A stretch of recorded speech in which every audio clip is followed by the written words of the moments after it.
Most people think that a fatty liver comes mainly from drinking too much alcohol, but there's a much more common disorder called non-alcoholic fatty liver disease. And alcohol is just one of the many causes of a fatty liver. But when we talk about nutritional deficiencies, there is one common nutrient that is nearly always deficient when you have a fatty liver. In fact, if you don't consume enough of this nutrient from your food, you will develop a fatty liver. And that nutrient is called choline, okay? Now, choline isn't technically a vitamin, but it is an essential nutrient. It lives in the family of the B vitamins because it works with certain B vitamins like B12 and folic acid. But one of its main purposes is to remove fat from your liver. And if you don't have enough choline, you will not be able to get rid of fat from your liver. Choline is also involved in brain chemistry and muscle chemistry and cell membranes. And the deficiency of choline is actually pretty common. There's even a genetic defect that is also very common with choline. It's called polymorphism. It's a common genetic problem that a lot of people have, and normal amounts of choline don't seem to fix a choline deficiency. And you need to take more choline to create the effect. And there's some other very interesting reasons why you may be deficient in choline that relate to a fatty liver.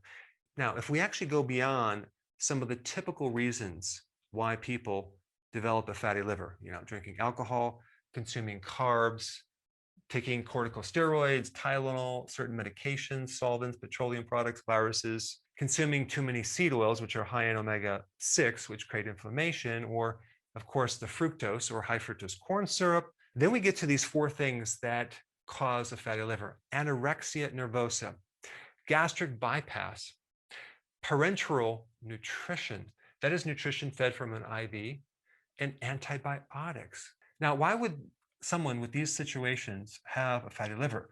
Well, with anorexia, you get severe malnutrition. So not only do you develop a choline deficiency, you also create a deficiency of vitamin D, folic acid, B12, and B3. These deficiencies also cause a fatty liver. So malnutrition causes damage to your liver, which then leads to a fatty liver. Gastric bypass, you're moving part of the stomach as well as part of the small intestine that allows you to absorb these nutrients. Okay, so you actually create nutritional deficiencies when you get a gastric bypass operation. Now, what about parenteral nutrition? Well, they only put certain nutrients in this IV, mainly synthetic, but they don't put all the vitamins that you would need to protect your liver. I mean, there's a lot of data on this. It also could be the amount of dextrose, which is a synthetic sugar that's in here that's going to create a fatty liver. But if you take that too long, you will end up with a fatty liver. Now, what about antibiotics? What's the relationship between that and choline? Well, guess what? Your microbes in your gut make some of the choline. And if you destroy the microbes, you're going to be deficient.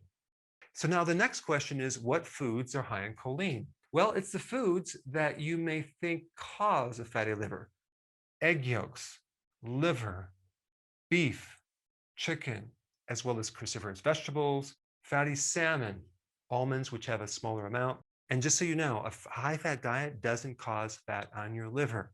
So whether you have a fatty liver caused by any of these right here, alcohol or carbohydrates or sugar, I would highly recommend to start taking choline or start consuming the foods high in choline. If you're going to take it as a supplement, I would recommend taking about 3 grams a day. That will speed up the removal of fat from your liver dramatically. However, if you also add the ketogenic diet, you can remove up to 50% of your fat within 14 days.